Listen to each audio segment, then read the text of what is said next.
Hello friends, welcome to my channel.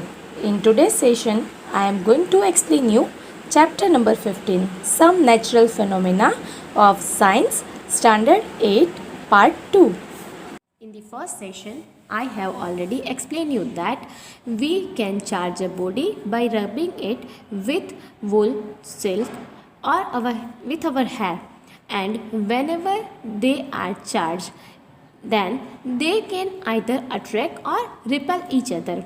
If two bodies are charged with similar charges, then we can say that they will repel with each other. But if they are charged with different charges, like one is positively charged, another one is negatively charged, then we can say there would be attraction between these two. Similar way, whenever thunderstorm occurs, at that time separation of the charges occur. अब जो cloud का upper portion है वहाँ पे positive charges जो है वो accumulate होते हैं, as well as on the ground positive charges accumulated, while in the lower edges of the clouds negative charges accumulated. Whenever this accumulation is quite high or quite more, or we can say whenever potential difference is very high, at that time lightning may occur. It is a process of discharging of the charges. अब ये charges जो है वो एक दूसरे के साथ discharge होंगे. कैसे डिस्चार्ज होते हैं? तो एक जो क्लाउड है वहाँ पे पॉजिटिव चार्जेस ज़्यादा है, दूसरे पे नेगेटिव ज़्यादा है, एक दूसरे के टूवर्ड्स अट्रैक्ट होते हैं, और ये जो है वो पॉजिटिव नेगेटिव एक दूसरे को न्यूट्रलाइज कर देते हैं, और वी कैन से दैट ये डिस्चार्ज हो जाता है. अगर ग्राउंड जो है वहाँ पे पॉजिटिव चार्जेस ज़्यादा है और क्लाउड की लोअर एजेस पे नेगेटिव चार्जेस ज़्यादा है, then also there would be the force of attraction between them, और लाइटनिंग होता है, और हम ये बोलते हैं कि बिजली गिरी, राइट. तो ये हमारी लाइफ को काफ़ी सारा नुकसान भी करता है, बट क्या नुकसान जो करता है तो definitely we should be aware about it and we should take certain steps. तो अब ये सेशन यहीं से कंटिन्यू करते हैं, and I am going to explain you what we should do and which sort of precautions we should take. So let's continue this session. Now, lightning safety. During lightning and thunderstorm, no open place is safe. अगर कहीं पे भी lightning हो रही है, बहुत सारा thunderstorm, बहुत सारी तेज़ बारिश है, आकाश में जो बिजली है वो चमक रही है, तो उस टाइम पे हमें किसी भी ओपन प्लेस पे नहीं जाना है. Why it is so? Because open place पे जाओगे और कहीं पे भी लाइटनिंग जो है वो डिस्चार्ज अर्थ के साथ होगा, तो वो हमारे बॉडी के थ्रू पास होगी. एंड एज वी नो, ये जो लाइटनिंग होता है उसके अंदर भी इलेक्ट्रिक चार्जेस जो है ना वो ह्यूज स्केल पे होते हैं, उसका जो अमाउंट है वो काफ़ी ज़्यादा है, करंट हाई होता है, सो हमारी लाइफ को वो खतरा होता है. Next one is hearing thunder is an alert to rush to a safer place. अब जैसे आप थंडर जो है वो सुनते हो, उसी टाइम पे हमें अलर्ट होकर किसी सेफ प्लेस पे चले जाना चाहिए. After hearing the last thunder wait for some time before coming out of the safe place. अब मान लो कि आपने ना थंडरस्टॉर्म सुना, जैसे ही आपने देखा कि लाइटनिंग हो रही है, आप सेफ प्लेस पे चले गए, बट जब तक ये जो थंडरस्टॉर्म है वो बंद नहीं होता तब तक हमें वहीं से बाहर नहीं निकलना चाहिए. बिकॉज हो सकता है बाहर निकलो और तुरंत ही कहीं पे बिजली गिरी, और अगर आपके ऊपर गिरती है then it would be quite dangerous, right. So we should take care of such things. Next is finding a safe place. A house or a building is a safe place. हमने बोला कि ओपन प्लेस जो है वो safe नहीं है, तो हमें सेफ़ प्लेस पे जाना है, तो कहाँ पे जाना प्रेफर करना चाहिए? तो किसी भी घर के अंदर या बिल्डिंग के अंदर चले जाना चाहिए. If you are traveling by car or by bus, you are safe inside with windows and doors of the wheels shut. अगर आप ट्रैवलिंग कर रहे हो तो आपके जो व्हीकल्स हैं ना वो आपको उसके डोर्स और विंडोज़ जो है वो बंद करने हैं. अगर आप टू व्हीलर पे ट्रैवल कर रहे हो then it is not safe at all. Then we should keep our vehicle aside. वो भी किसी सेफ प्लेस पे रख के हमें किसी बिल्डिंग के नीचे या ऐसे खड़े हो जाना चाहिए. Now next is dos and don'ts during a thunderstorm. अब कहीं पे थंडरस्टॉर्म है तो क्या हमें करना चाहिए, क्या हमें नहीं करना चाहिए?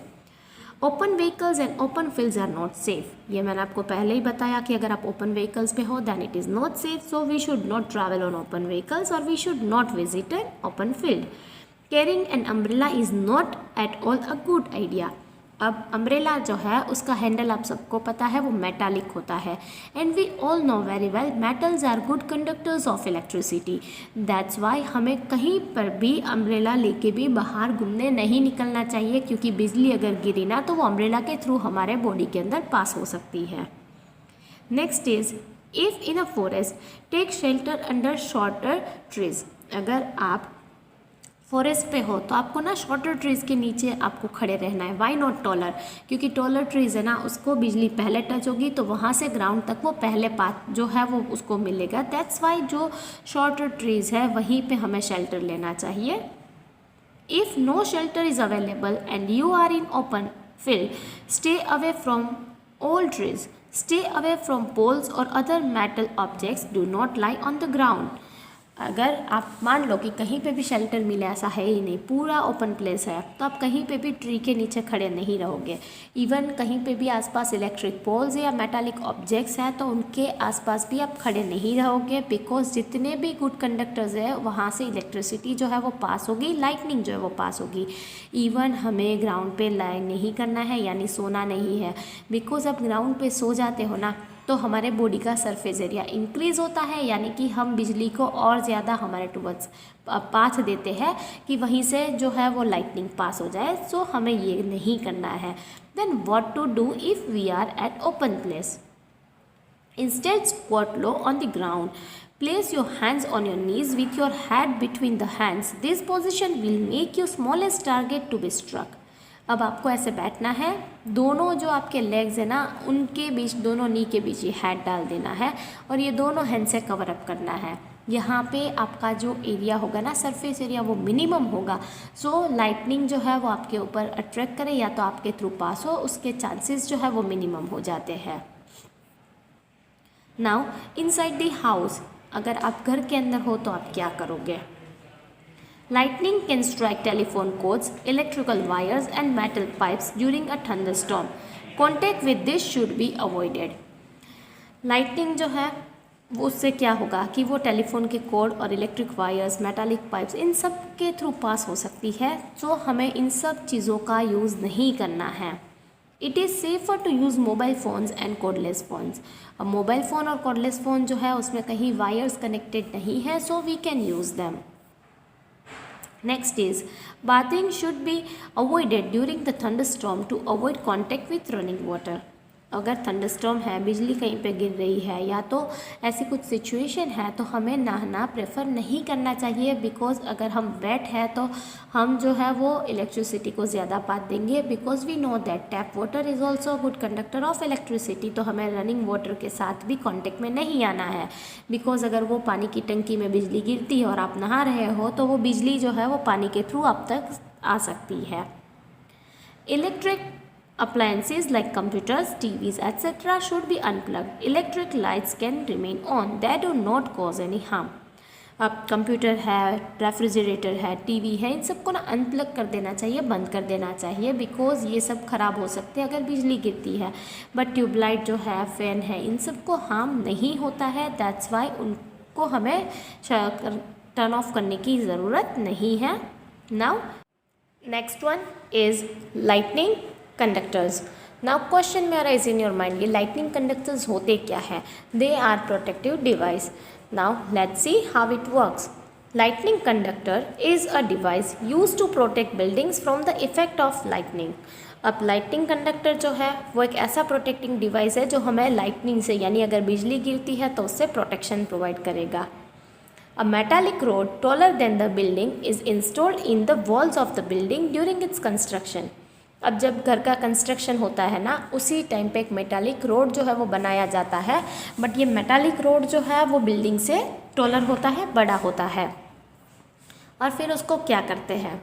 One end of the road is kept in air and the other is buried deep in the ground। The road provides easy route for the transfer of electric charges to the ground। अब आप देख सकते हो ये lightning conductor जो वो building से बड़ा है, उसका एक जो एंड है ना वो एयर के अंदर, यानी कि ऐसे ऊपर होगा, और दूसरा एंड जो है वो बिल्डिंग के थ्रू एक ग्राउंड के अंदर, ये अंडरग्राउंड होता है, राइट। ये ऐसे हमें दिखता नहीं है जनरली, बट ये हाईलाइटेड किया है कि ग्राउंड के अंदर ऐसे होता है, जिसके नीचे एक कॉपर की प्लेट होती है।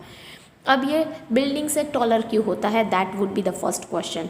क्यों शॉर्टर नहीं होता या क्यों इक्वल हाइट का नहीं होता? जो चीज़ टॉलर होगी ना उसके टूवर्ड्स लाइटनिंग पहले आएगी, and as it is a metallic conductor तो यहाँ से बिजली जो है वो नीचे तक जाएगी और ग्राउंड पे आके ये पूरी डिस्चार्ज हो जाएगी। सो ये घर के अंदर बिजली जो है वो पानी की टंकी में या तो किसी भी मेटालिक पाथ जो है वहाँ से पास नहीं होगी, और ये हमारे घर को लाइटनिंग से प्रोटेक्शन प्रोवाइड करती है। The metal columns used during construction, electric wires and water pipe in the building also protect us.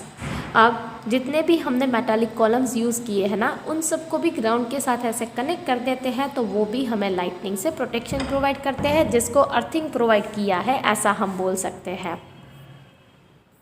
Next one is another natural phenomena which is known as earthquake.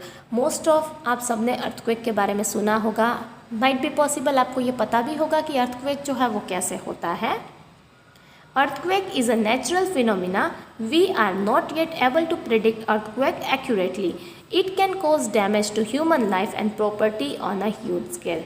अब earthquake जो है वो भी जैसे मैंने बताया एक नेचुरल फिनोमेना ही है, इसको हम एक्यूरेटली नहीं प्रिडिक्ट कर सकते कि ये कब होगा, कहाँ पे होगा, और ये ह्यूमन लाइफ और प्रॉपर्टी को एक ह्यूज स्केल पे बहुत सारा नुकसान पहुँचाता है। हियर यू कैन सी, अगर ये ऐसे बिल्डिंग्स है ना तो जब अर्थक्वेक आता है तो ये पूरे बिल्डिंग जो है वो शेक होना स्टार्ट करते हैं, और इससे हमें पता चलता है कि ओके अर्थक्वेक जो है वो आया है, पूरा जो अर्थ होती है ना वो शेक होना स्टार्ट हो जाती है।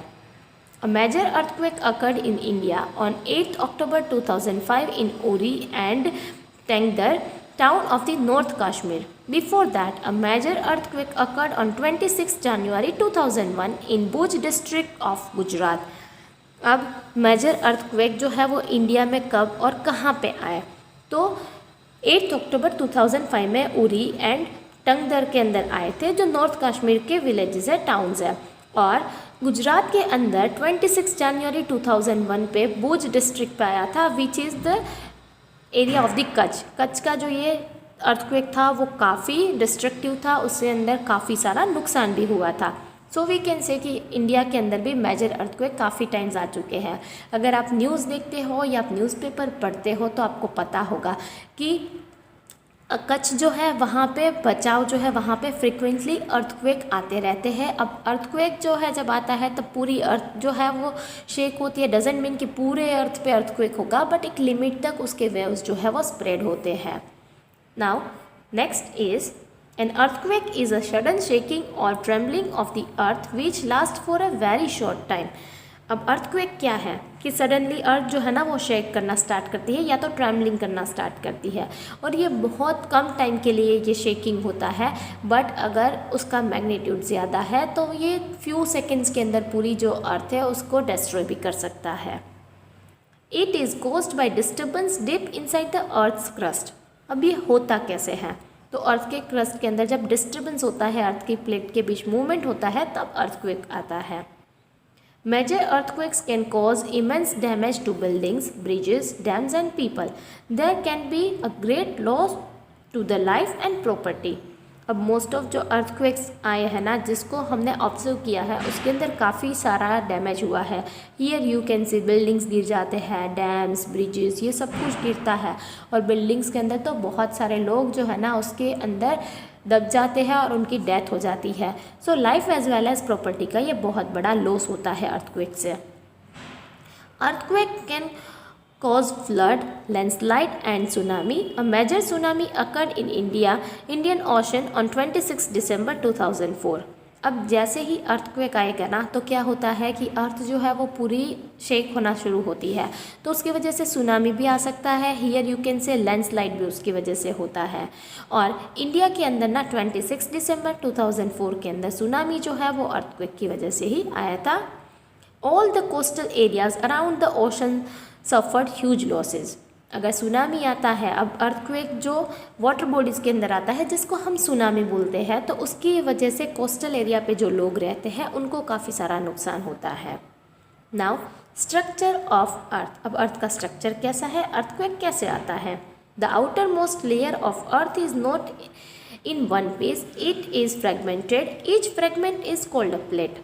अब हम अर्थ को देखें तो हमें तो सिर्फ बाहर का लेयर दिखता है, राइट। ये अर्थ जो है ना वो सिर्फ एक ही पीस नहीं है, अर्थ जो है वो डिफरेंट पीसेस के अंदर, फ्रेगमेंट के अंदर डिवाइड हो चुकी है। Here you can see outer portion जहाँ पे हम रहते हैं that is known as crust, उसके नीचे मेंटल होता है, then outer core and inner core. This you would have already studied in your social science. These plates are in continual motion. When they burst past one another or a plate goes under one another due to collision, they cause disturbance in the earth crust. This disturbance shows up as an earthquake on the surface of the earth. अब ये जो plates होती है ना अर्थ की, ये दोनों एक दूसरे से कोलाइड होती है, टकराती है, या तो दोनों के बीच ब्रशिंग होता है यानी एक दूसरे से घिसती है, तब जो क्रस्ट है ना वो पूरा डिस्टर्ब होता है, अर्थ का क्रस्ट। और जैसे ही अर्थ का क्रस्ट डिस्टर्ब होगा वैसे ही तुरंत क्या होगा, पूरी अर्थ शेक होने लगती है, जिसको हम अर्थक्वेक बोलते हैं। Although we know for sure what causes an earthquake, it is not yet possible to predict when and where the next earthquake might occur. हमें पता है earthquake क्यों आता है, कैसे आता है, बट अनफॉर्चुनेटली हम ये प्रिडिक्ट नहीं कर सकते कि कब आएगा और कहाँ पे आएगा। Tremors on the earth can also be caused when a volcano erupts or a meteor hits the earth और an underground nuclear explosion is carried out। अब अर्थक्वेक और कौन से रीज़न से आ सकता है? जब भी वॉल्केनो इरप्ट होता है उस टाइम के जो अर्थ का क्रस्ट है वो पूरा डिस्टर्ब होता है, या तो मीटियोर अर्थ के ऊपर अगर बहुत बड़ी साइज़ का गिरता है तो भी अर्थक्वेक आने के चांसेस होते हैं, और अंडरग्राउंड कहीं पे भी आपने न्यूक्लियर एक्सप्लोजन होता है, न्यूक्लियर वेस्ट अगर कहीं पे अर्थ के अंदर हमने डाला है और वहाँ पे एक्सप्लोजन हुआ, देन ऑल्सो अर्थक्वेक हो सकता है। Most earthquakes are caused by the movement of Earth's plate, but majorly जितने earthquake होते हैं ना वो अर्थ की प्लेट जो है उसके मूवमेंट की वजह से होते हैं। Since earthquakes are caused by the movement of plates, the boundaries of the plates are the weak zone where earthquakes are more likely to occur। अब earthquake जो है वो most of plates की मूवमेंट की वजह से होता है, तो ये जो बाउंड्रीज़ हैं जहाँ पे अर्थक्वेक मैक्सिमम आने के चांसेस है वो उनके वीक जोन है। Here week zone is highlighted. ये जो आपको वीक जोन है वो अरेबियन प्लेट्स आपको दिया है, एंड यूरेशियन प्लेट्स जो है these are the weak zone जहाँ पे अर्थक्वेक जो है वो फ्रिक्वेंटली आते हैं। Now next is the weak zones are also known as seismic or fault zone. In India, the area most threatened are Kashmir, Western and Central Himalayas and the whole of the northeast run of Kutch, Rajasthan and the Indo-Gangetic Plain. Some areas of South India also fall in the danger zone. अब जो ये week zone है उसको हम seismic zone या तो fault zone भी बोलते हैं। इंडिया के अंदर Kashmir, western and central Himalaya और नॉर्थ ईस्ट का जो पूरा पोर्शन है वो, और वेस्टर्न साइड की बात करें तो रन ऑफ कच्छ यानी कि गुजरात का पार्ट, राजस्थान और इंडो गैंगेटिक जो प्लेन है पूरा, ये सब डेंजर जोन में आते हैं। यहाँ पे अर्थक्वेक जो है वो होने के चांसेस जो है वो मैक्सिमम होते हैं, और साउथ इंडिया का भी कुछ पार्ट जो है वो डेंजर जोन में आता है। The power of an earthquake is expressed in terms of magnitude on a scale called a Richter scale। अब अर्थक्वेक जो है वो कितने मैग्नीट्यूड का था वो हम कैसे मेजर करते हैं? लाइक हम करंट को मेजर करते हैं, वोल्टेज को मेजर करते हैं, रेन कितना और प्रेसिपिटेशन रेन का हुआ वो भी हम मेजर करते हैं। सिमिलर वे अर्थक्वेक का मैग्नीट्यूड भी हम मेजर कर सकते हैं, और वो जिस स्केल पे मेजर करते हैं उसको हम रीचर स्केल बोलते हैं। Really destructive earthquakes have magnitudes higher than 7 on the Richter scale, but both the Bhuj and Kashmir earthquakes had magnitudes greater than 7.5। अब जितने भी डिस्ट्रक्टिव अर्थक्वेक है यानी कि जिसने बहुत सारा हमारी लाइफ को और ये सबको नुकसान पहुंचाया है, उन सब का मैग्नीट्यूड 7 से ज़्यादा था। और कश्मीर और गुजरात में जो अर्थक्वेक हुए जो काफ़ी डिस्ट्रक्टिव प्रूव हुए, उनका मैग्नीट्यूड जो था वो 7.5 रिक्टर स्केल से भी ज़्यादा था। Now next is The tremors produce waves on the surface of earth. These are called seismic wave. अब किसी एक कोई एक पॉइंट होगा जहाँ से या तो दोनों प्लेट्स कोलाइड होती है या तो दोनों के बीच ना ब्रशिंग होता है, तो उसको जो एक लोकेशन है जहाँ से अर्थक्वेक का ओरिजिन हुआ है, which is known as epicentre और it is also known as a focus. और ये फोकस से जो वेव्स है ना वो पूरे ट्रैवल करते हैं। Here you can see it and these waves are known as seismic waves. अब सिस्मिक वेव्स जितने दूर तक ट्रैवल करेंगे उतनी दूर तक अर्थक्वेक की इफेक्ट होगी। The waves are recorded by an instrument called the seismograph. अब ये हमने बोला कि रिचर स्केल पे हम मेजर करते हैं एंड ऑल, तो ये कैसे मेजर किया जाता है? तो अर्थक्वेक का मैग्नीट्यूड मेजर करने के लिए सिस्मोग्राफ नाम के इंस्ट्रूमेंट का यूज़ होता है। Here you can see it. The instrument is simply a vibrating rod or a pendulum which starts vibrating when the tremor occurs. A pen is attached to the vibrating system.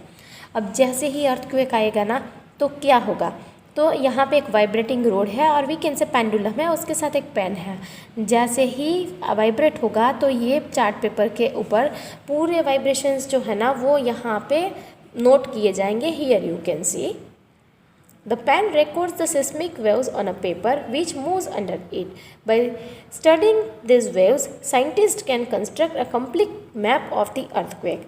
अब ये pen जो है उससे आप देख सकते हो यहाँ पर रिकॉर्ड हो रहा है जो भी उनके वेव्स है वो। तो सिस्मिक वेव को स्टडी करके ये पूरा मैप जो है वो बना सकते हैं साइंटिस्ट की। अर्थक्वेक जो है वो कहाँ कहाँ पे इफेक्टिव हुआ, उसका एपिसेंटर कौन सा था, सिस्मिक वेव्स कितने किलोमीटर्स तक ट्रैवल हुए and all. They can also estimate its power to cause destruction. अब ये मेजरमेंट से हमें ये भी पता चलता है कि ये कितना डिस्ट्रक्टिव था। Richter scale is not linear, or we can say it is non-linear. This means that an earthquake of magnitude 6 does not have 1.5 times the destructive energy of an earthquake of magnitude 4. अब ये linear नहीं है और we can say it is non linear. So अगर magnitude 6 है तो 4 के compare में 1.5 टाइम्स नुकसान नहीं होगा। ये जो नुकसान है वो लीनियरिटी से इंक्रीज़ नहीं होगा। लीनियरिटी मीन्स व्हाट, अगर एक क्वांटिटी इंक्रीज़ करते हो तो सिमिलर प्रपोर्शन में दूसरी भी इंक्रीज़ होती है। यहाँ पे ऐसा नहीं होता है। In fact an increase of 2 in magnitude means 1000 times more destructive energy. Therefore, an earthquake of magnitude 6 has 1000 times more destructive energy than an earthquake of magnitude 4. अब जैसे मैंने एक्सप्लेन किया ये लीनियर नहीं है, तो अगर मैग्नीट्यूड आप 2 बढ़ाते हो तो 1000 टाइप डिस्ट्रक्टिव भी ये हो सकता है। और अगर 4 मैग्नीट्यूड था तब जितना नुकसान हुआ उससे ज़्यादा 1000 टाइम्स नुकसान मैग्नीट्यूड 6 पे हो सकता है। सो ये काफ़ी डिस्ट्रक्टिव होता है। थोड़ा सा स्केल इंक्रीज़ होगा तो ये डिस्ट्रक्शन काफ़ी ज़्यादा बढ़ता है। Now protection against earthquakes. हमें पता है आपकी अर्थक्वेक कैसे आते हैं, अर्थक्वेक होता है तब कितना नुकसान हो सकता है। सो डेफिनेटली अब हमें प्रोटेक्शन कैसे लेना है अर्थक्वेक के अगेंस्ट वो देखना है। First of all, the buildings in the seismic zone should be designed so that they can withstand major tremors. Modern building technology can make it possible. अब जितने भी बिल्डिंग्स हैं ना जो सिस्मिक जोन के अंडर में आते हैं वो वहाँ पे ऐसा मतलब बिल्डिंग जो है वो डिज़ाइन करने चाहिए कि वो जब भी ऐसा कुछ ट्रेमर आए तो वो विथस्टैंड कर सके, यानी कि उसको नुकसान ना हो, बिल्डिंग गिर ना जाए।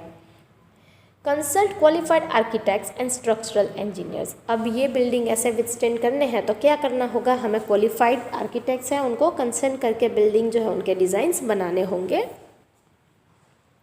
In highly seismic areas, the use of mud or timber is better than using heavy construction material. अब हमें सिस्मिक एरिया जो है हाईली सिस्मिक एरिया यानी जहाँ पे ज़्यादा अर्थक्वेक आने के चांसेस है वहाँ पे हमें हैवी मटेरियल यानी सीमेंट हम यूज़ करते हैं और स्टोन्स यूज़ करते हैं, ब्रिक्स यूज़ करते हैं, उनके बदले मड और टिम्बर का यूज़ करना चाहिए because they are light weighted. तो अगर अर्थक्वेक आएगा और इनकेस बिल्डिंग गिर भी जाता है तो वहाँ पे उतना ज़्यादा लाइफ जो है वो डिस्ट्रॉय नहीं होगी। Keep roofs as light as possible. In case the structure falls, the damage will not be heavy. As I explain you कि अगर roofs है वो लाइट होंगे तो अगर बिल्डिंग भी गिरता है, स्ट्रक्चर पूरा गिर जाता है तो लाइफ को उतना ज़्यादा नुकसान नहीं होगा। It is better if the cupboards and shelves are fixed to the walls so that they do not fall easily. अब आपके घर के अंदर कपबोर्ड है या तो शेल्व्स है ना, वो फिक्स होने चाहिए, बिकॉज अर्थक्वेक में सब कुछ शेक होता है। तो अगर वो कहीं पे वॉल पे फिक्स नहीं है ना, तो वो अगर गिरे किसी के ऊपर तो भी ये काफ़ी डेंजरस होता है। Be careful when you hang wall clock, photo frames, water heaters, etc. so that in event of an earthquake they do not fall on people. अब घर के अंदर हमें बहुत सारा ये इच्छा होती है कि बहुत सारा पूरा घर सजा देते हैं, बट अगर अर्थक्वेक आता है ना तो ये सब कुछ शेक होता है और नीचे गिरने के चांसेस हैं, तो किसी को लगे नहीं, इस टाइप से हमें घर को भी डेकोर करना चाहिए। Since some buildings may catch fire due to an earthquake, it is necessary that all the buildings, especially tall buildings, have fire fighting equipments in working order. अब अर्थक्वेक की वजह से शॉर्ट सर्किट होने के भी chances है, so fire भी, आग भी लग सकती है। तो फायर फाइटिंग इक्विपमेंट्स जो है वो वर्किंग कंडीशन पे, जो यहाँ पे बड़े बड़े बिल्डिंग्स है वहाँ पे होने चाहिए। The Central Building Research Institute, Roorkee, has developed knowledge about how to make quake-resistant houses. अब central building research institute Roorkee के अंदर है, वहाँ के साइंटिस्ट जो है उन्होंने ये डेवलप किया है कि हम अर्थक्वेक से रेजिस्ट हो ऐसे घर कैसे बना सकते हैं। उनके डिज़ाइनिंग्स जो है वो भी पूरे एक्सप्लेन किए हुए हैं। Now safety measures. पहले हमने ये देखा कि अर्थक्वेक आया नहीं है अभी, बट आए तो भी हमें नुकसान ना हो उसके लिए हम क्या स्टेप्स ले सकते हैं। Now safety measures. अर्थक्वेक आता है तो क्या करना है। If you are at home, अगर आप घर पे हो क्या करोगे। Take shelter under a table and stay there till the shaking stops. अगर आप घर पे हो ना तो टेबल के नीचे बैठ जाओगे जब तक ये शेकिंग कंप्लीट नहीं होता, यानी अर्थक्वेक चला नहीं जाता तब तक बैठना है। And you know very well it last for few seconds only और हार्डली फ्यू मिनट्स। ये कोई 1 घंटे के लिए नहीं चलने वाला, तो उतने टाइम के लिए तो हम पेशेंस से टेबल के नीचे बैठ सकते हैं। नाउ क्वेश्चन में arise in your mind, table के नीचे बैठना क्यों है। Answer is quite simpler. अगर घर बिल्डिंग जो है ना वो रूफ उसका गिरता है ना तो आपके सर के ऊपर नहीं गिरेगा, आप सेफ रहोगे। Next one is stay away from tall and heavy objects, they may fall on you. अब किसी कॉर्नर पे जाके खड़े नहीं रहना है, कपबोर्ड के पास या ऐसे किसी प्लेस पे खड़ा नहीं रहना है, फ्रीज के पास या वॉशिंग मशीन के पास, बिकॉज ये सब कुछ शेक होके हमारे ऊपर गिर सकता है। So we should take care of such things. If you are in bed do not get up. Bed पे होना तो वहीं पर हो, आपको खड़ा नहीं होना है। Protect your head with a pillow. आपका जो सिर है ना उसको पिल्लो से कवर कर लो। Next one is if you are outdoors. अगर आप बाहर हो, अर्थक्वेक आ रहा है, क्या करोगे। Find a clear spot away from buildings, trees and overhead power lines, drop to the ground. अब आप कहाँ पे खड़े रहोगे, क्लियर स्पॉट पे खड़े रहोगे। लाइटनिंग के टाइम क्या सजेशन था, आप ओपन प्लेस पे खड़े नहीं रहोगे, बट यहाँ पे आपको ओपन प्लेस पे खड़ा रहना है। क्यों, अगर किसी बिल्डिंग के नीचे गए, किसी शेल्टर के नीचे गए और वो गिरा तो नुकसान हो सकता है, right. So here it is suggested आप ट्री के आसपास या ओवरहेड लाइंस यानी इलेक्ट्रिक पोल्स के आसपास या तो किसी बिल्डिंग के नीचे खड़े नहीं रहोगे, आप एक क्लियर पूरी खाली जगह है ना वहीं पे जाके खड़े हो जाओगे। If you are in a car or a bus, do not come out. Ask driver to drive slowly to a clear spot. Do not come out till the tremors stop. अगर आप कार या बस पे हो तो आप क्या करोगे, बाहर नहीं आओगे और ड्राइवर को बोलना है धीरे धीरे जो है वो व्हीकल चलाए, और जब तक ये अर्थक्वेक बंद नहीं होता तब तक आप उसके अंदर ही रहोगे।